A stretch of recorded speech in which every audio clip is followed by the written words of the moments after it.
angle of inquiry on this question. Tell us about your efforts. Thank you so much. The issue of soil is very fundamental to the survival of humanity itself. Hence, the issue is complex, composite, and interwoven. And especially for those of us from sub-Saharan Africa, the issues are very poignant. The health of our soil is very fundamental in addressing the trilemma of food access and affordability, health and nutrition, and of course, nature and climate. So you'll find out that in sub-Saharan Africa,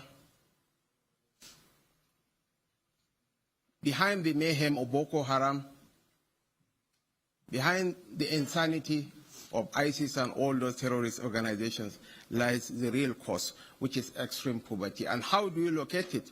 You locate it in the quality of our soil, the degradation of our soil resources. Because the soil is not only responsible for our food, it's a source of our food supply. It's also fundamental to our environmental diversity. The quality of our soil has some mitigating effects on climate change, on our health, on our nutrition, and on our economic viability. Let me just give a typical example. The Lake Chad. The Lake Chad used to be a body of water, making up 25,000 square kilometers, sustaining livelihoods to about 30 million Africans. Because of the effects of climate change and desiccation, the quality of the soil has fallen, and Lake Chad has shrunk to only 10% of its initial size, hence impacting negatively on the livelihoods and lives of the people in that region. The World Bank described the northeastern portion of Nigeria, the Republic of Chad, Niger, northeastern Cameroon, and the Darfur region of Sudan as some of the poorest places on earth. Hence the emergence of militant organizations like the Janjaweed militia, like the Boko Haram, and a fertile ground for the growth of ISIS and other terrorist organizations. So I'm quite glad that the issue of soil is at the front burner in today's DAVOS interface. Because without improving on the quality of our soil, there is no way that the world can feed itself. Because of the crisis in Ukraine, the whole of Africa has caught scout fever. So this is why I'm quite thrilled to be here to contribute my own perspective on how to regenerate the soil. And I believe that with the renewed attention and drive towards soil quality, the future is bright for the world. Thank you. Ambassador Cindy McCain, those of us who cover politics, of course, know you in a different context. This is a new context. Can you tell us about your new job, relatively new since April, as the Executive Director of the United Nations World Food Program, and how you're attacking this issue? Well, thank you. And I would like to commend the people that decided to put soil finally on the agenda. This issue is such an important issue, and it's something that all of us are going to have to work on together. WFP picks up the pieces when things come apart. That's our job. That's who we are, and that's how we operate. But we are also trying to build resilience around the world and make sure that those who cannot feed themselves might have a shot at feeding themselves if we do the right things. Soil is an intricate part of this, and I know I'm not telling anything you don't know, but without good soil, or with the combination of conflict and climate, and I'm going to throw water in there as well, things just don't operate well. So we're faced with having to, number one, bring food in, which is hard to get now, especially with what's happened in Ukraine. But number two, try to figure out what's going on with the soil. So for us, we've had to adapt. As an organization, we've had to rethink how we do things in the field. And what does that mean?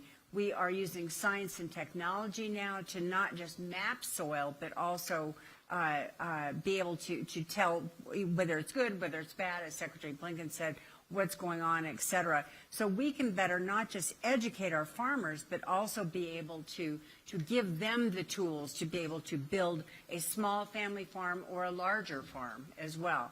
But what else does that mean? It means in the long run that global security is better.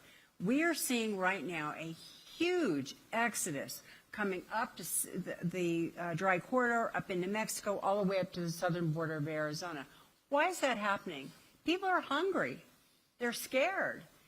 So food plays an intricate role, as was said, in national security. And so we feel that what we do at WFP is equally as important, not just feeding the insecure, but also making sure that people can be resilient. And lastly, what I would like to say also is that in Africa alone, as was mentioned, 100 million hectares of land have been degraded. 100 million hectares. So it's up to all of us to join together as countries, as companies, as aid workers like some of us, to be able to not only help rebuild that land, but make sure that it has a future and an understanding of what it takes to build good soil and to build a good life on the good soil. Thank you.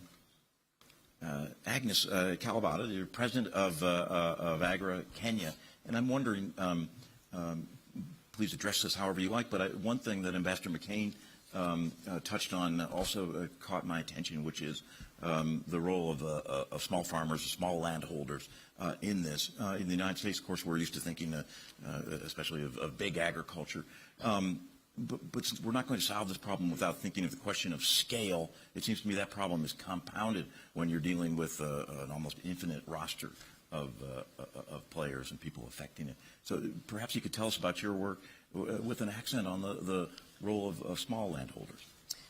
No, thank you. But let me start by also thanking Tanya and the whole team at WEF for putting this on the agenda. I mean, 2 years ago, last year we were here in the middle of a food crisis, and there was very little conversation around what is going on food. So to be here immediately after COP28 and the declaration we just launched at COP28 with 159 countries signing up to the Emirates Declaration and promising action, and now coming here quickly to start talking about action around that declaration, I think this is extremely huge, and we're extremely grateful. But like Ambassador McCain is saying, soil is extremely important for food security. I mean, look at one country that has a problem, is at war, that's the Russia-Ukraine crisis, and Africa goes hungry. Honestly, what's that? What does that mean? And we talk about 60% of the world's remaining arable land being in Africa, except 65%, as you just said, 65% of that is degraded. So that's why, despite all the efforts we are making, we see that we don't go beyond the 1 ton per hectare when farmers in Iowa are making 15 tons per hectare. So this is a challenge that requires everybody to engage. And I'm glad that we are here, public sector, with His Excellency and the Vice President of Nigeria, private sector, we have Yara here, and all of us from other institutions, looking at this problem. There's no farmer that is going to solve the soil health challenge. We have to have the right incentives. What's the incentive for the farmer to go out there and solve the soil health challenge? There's not enough investment at that level that can solve the soil challenge that we are facing today. And there are probably even no policies to facilitate and push that conversation forward. So what we need to do is to start working together on solutions that we know, and there are quite many. As AGRA, we are working on regenerative agriculture and trying to understand how working on improving soil and rebuilding soil health, carbon especially, helps water holding capacity for farmers that get one crop where crops were failing. How different types of mixes of crops, as Secretary Blinken was talking with Carrie Fowler's work, how that is beginning to shape how we decide which crops to put in the soil, just taking care of the productivity and the growth of the soil itself. But here is the bottom line. The bottom line is we will need scale, and that scale is not going to come from farmers and smallholder farmers. That scale is going to come from very intentional policies that encourage investments, very intentional collaboration across all of us that allow us to do the right things to incentivize farmers to protect land. And for Africa, one of the biggest ones is actually allowing land ownership so that farmers, I mean, what is the incentive for me to protect the land that I don't own? And helping farmers understand that there's, actually helping governments understand that there's a difference between land and soil. Land is the thing. Soil is what gives us food, and we are not investing enough in that soil. Thank you. It's fine. We didn't use our time in the green room as well as I should have, because I should have gotten a better pronunciation of your last name. I could imagine it with a hard T or a TH sound. Help us. Holsetter. Holsetter, okay. You are the president and chief executive of Yara International. We just mentioned the role of the private sector. You're carrying a special burden on this panel because you're the sole representative of that. Tell us the role of the private sector, in particular your company at Yara International, on these issues. And first, I'm really thrilled that soil is now on the world agenda, and want to thank the World Economic Forum for that. And not only is it on the agenda, but we should treat it as a precious resource. And it's about time, because we've been treating soil as dirt for way too long now. It's as simple as this. If we don't get soil health right, we don't get food security. If we don't have food security, we don't have security. And we should have learned that lesson now with what we've seen in the last few years, and particularly after Russia's war on Ukraine. But still, with that backdrop, we still see loss of land every 5 seconds. Land the size of a soccer pitch is being lost for soil erosion. And we need to get healthy soils. And I've seen it firsthand being with farmers. What does it mean when you have a healthy soil? Well, then you get so many things for free. You get better yield, you get better quality. The crops pick up their food from the soil, and you have better nutritious food that goes into humans as well. It's better to hold water. 70% of water is being consumed by agriculture.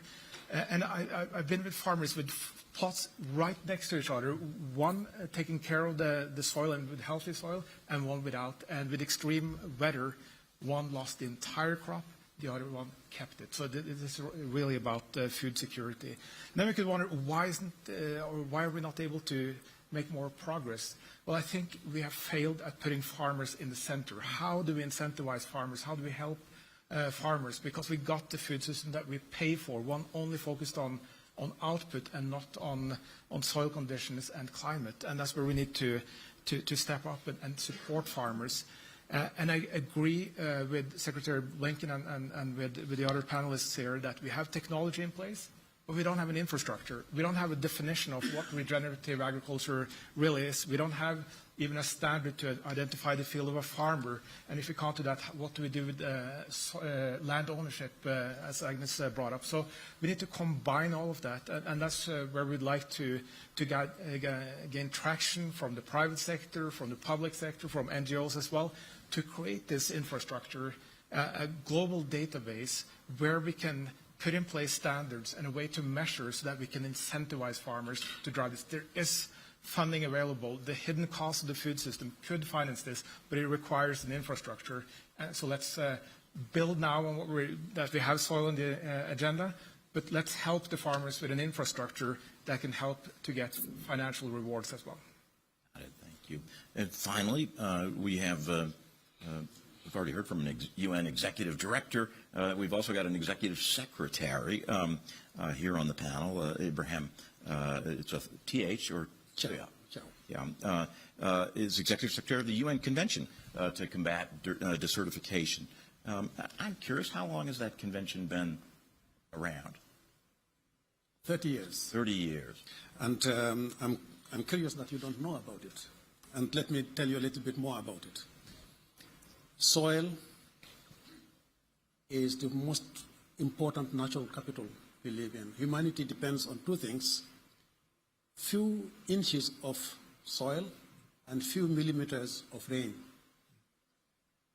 We as humanity have been messing up with the soil, and this is where the UN Convention to Combat Desertification was born. It's one of the Rio Conventions, together with climate and biodiversity. We have been messing up with soil, and today we degrade the equivalent of 100 million hectares of land every year.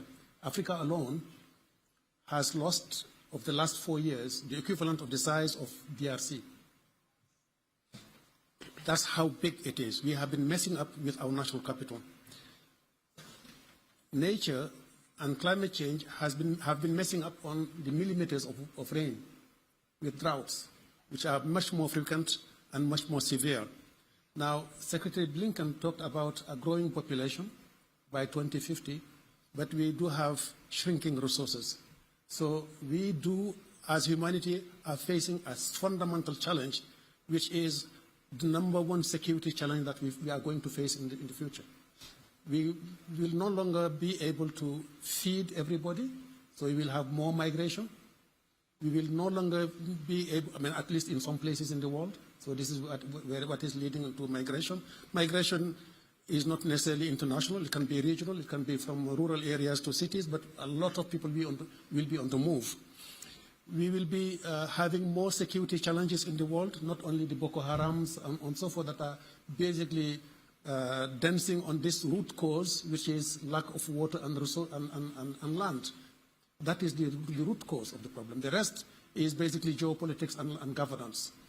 We are also facing a huge global challenge in the world in terms of security, because if Lake Chad is shrinking, or the Aral Sea is dead, there is no sea anymore, then we have hundreds of millions of hectares of land that are no longer able to produce food for everybody.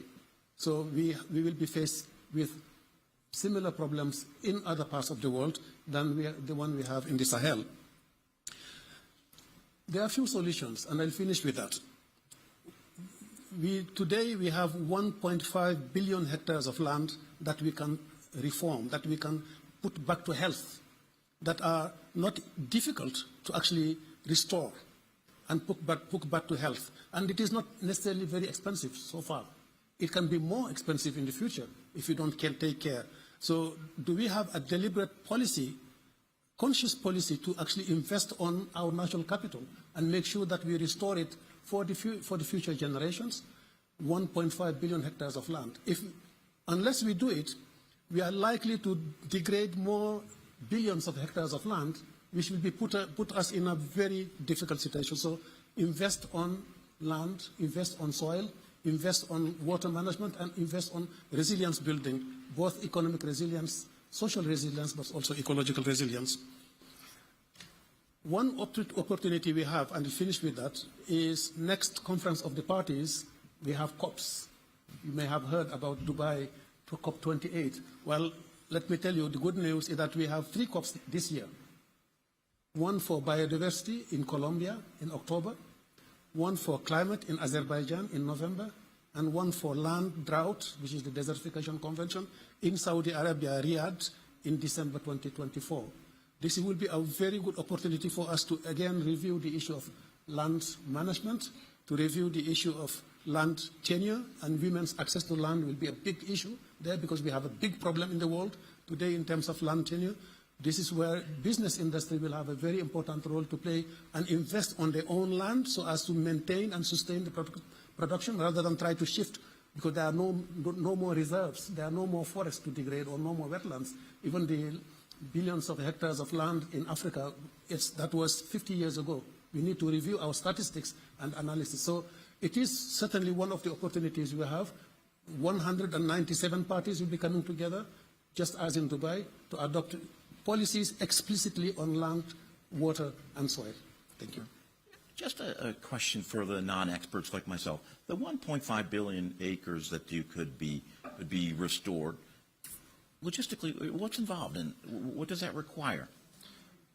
It requires changing the way we produce food today, because we have been extracting rather than managing the land.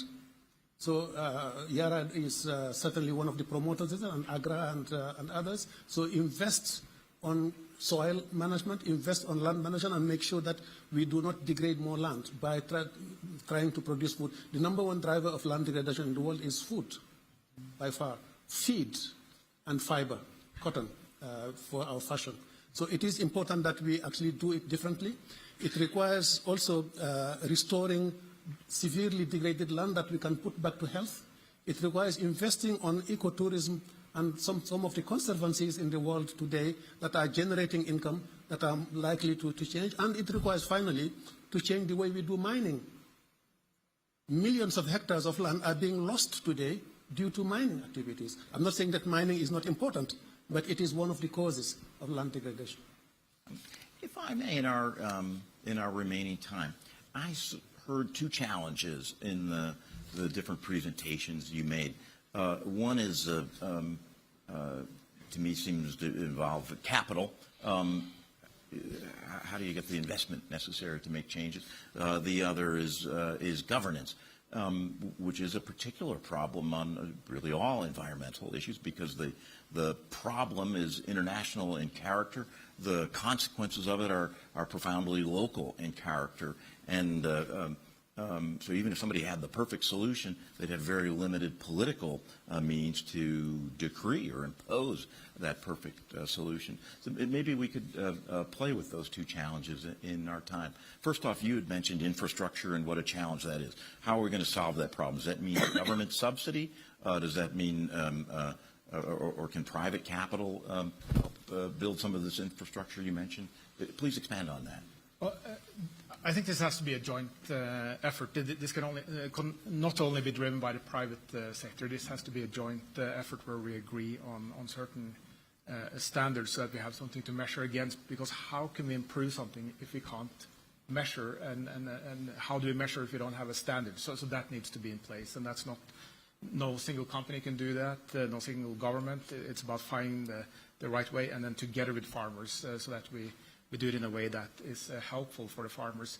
But at the same time, in order to drive this, we also need to put a price on nature, that nature has a value, because for too long now, it's been cheaper to destroy nature and mine the soil of its nutrients and then leave behind as degraded land. So when we connect this and get farming right and work together with the farmers to make sure that the soils are healthy and we replace the nutrients that we take out, well, then it's healthy. But if you don't have a price that incentivizes this, or then we're not going to be able to drive this at scale. So that is this is key, I believe.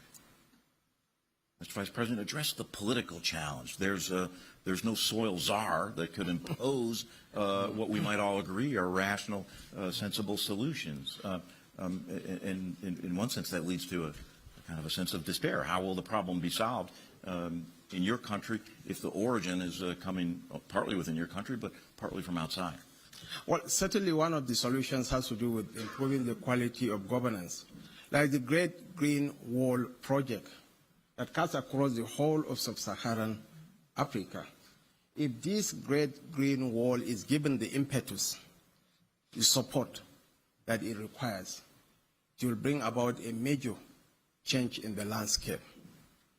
Secondly, and most importantly, there has to be community ownership. The people have to own and drive the process. Where government will come in is in the areas of extension services, improved agricultural practices, precision agriculture, and sustainable and regenerative agricultural practices that will put food on the table and also reclaim the land. And it's rightly said by Mr. Piam, the whole mantra is on increase in yield. There is a whole wide gap between the output in much more advanced nations than in Africa. And fundamentally, once we adopt improved agricultural practices, fertilization, tractorization, improved seeds, and most importantly, soil mapping, the quality of the soil is absolutely essential. And we are going to cross the Rubicon and reach the promised land. It's not something that can be done overnight, but trust me, where there is the will, the political will, the vision, and the commitment, I believe that will start covering some mileage. Ambassador McCain, I've got sort of two related questions for you. If I may, I was struck by, in your opening remarks, you weren't citing from a U.S. perspective far-off places. You were talking about the American Southwest. Do you think this is going to become an increasingly prominent issue in U.S. political discussion, where I don't think we've been really talking much about soil?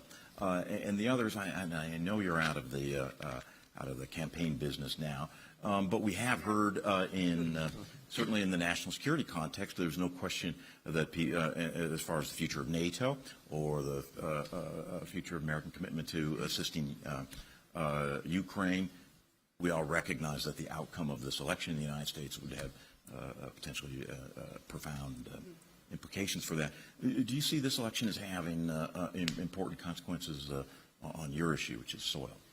I think it has huge consequences on this issue, because if we slow down or choose to take another path, we could devastate an entire continent with this.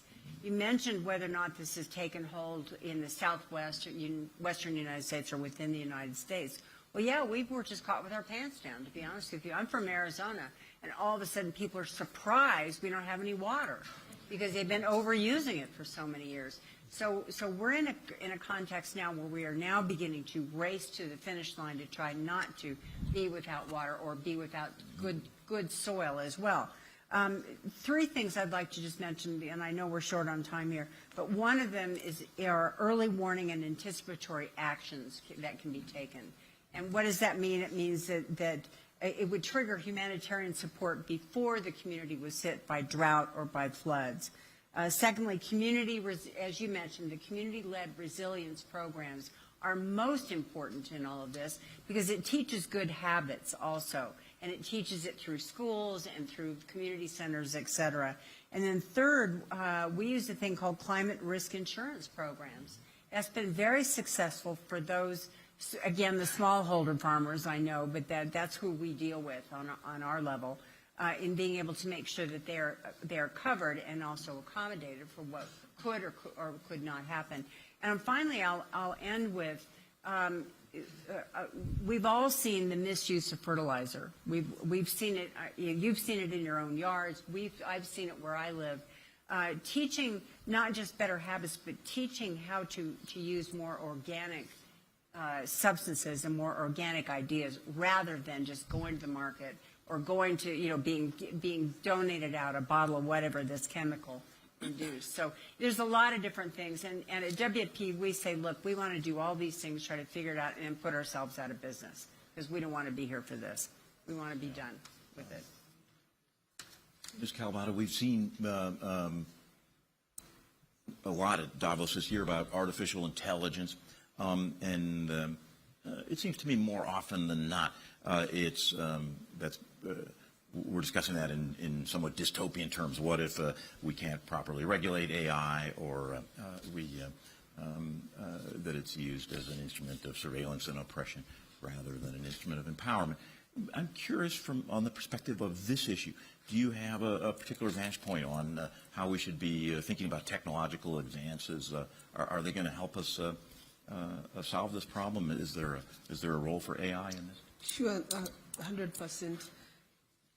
About 5-10 years ago, one of the biggest pieces of interest on the African continent, for example, is when countries do soil maps, and then that soil map is put under lock and key because it's the hugest, most important asset that a government has in terms of that understanding. You don't want that knowledge to be misused.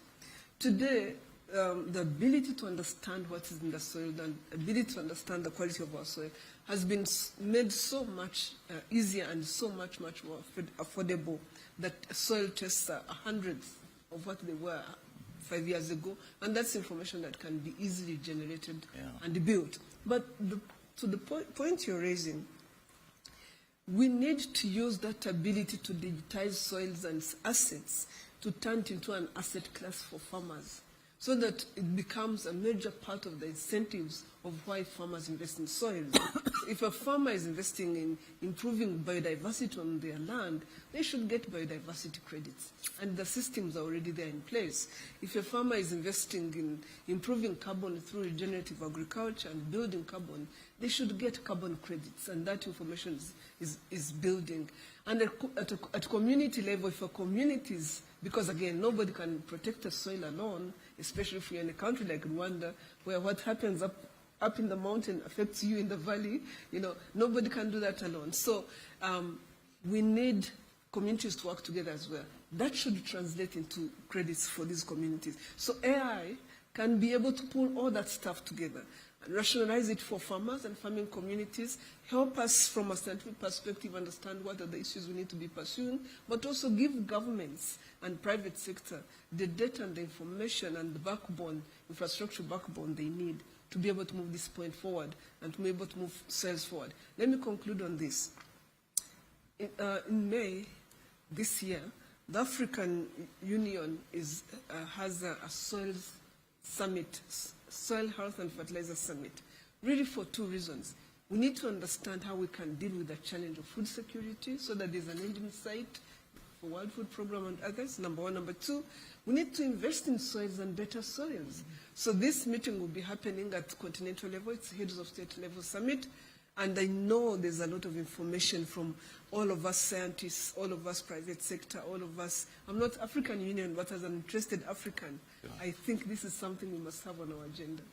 So we've got 2 minutes left, and I propose to surrender the moderator's prerogative and just go down our panel and ask you each if you could tell us what the most interesting thing you learned from another panelist today is, what you're going to be taking home or was especially stimulating to your own thinking. Let's start all the way down. It's really only about 30 seconds for you. Quickly, focus on increasing productivity, but also focus on reducing food waste and food loss. Yeah. We know that farmers produce painfully, especially in Africa, just to lose 40% of that for lack of energy and lack of access to the market. So provide them with the energy that they need to actually store it and be able to put it into market. Perfect. Building on Agnes and Cindy, on fertilizer, half of the world's population gets food because of fertilizer, but we need to use that in the right way so that we tailor that to the needs of the soil, like Agnes talked about. Farmers won't produce without the right incentives, so they need markets, they need fertilizers that work for them, and they need policies that allow them to own land so that they have the right incentives. So for me, it's about incentives, what is in need for the farmer.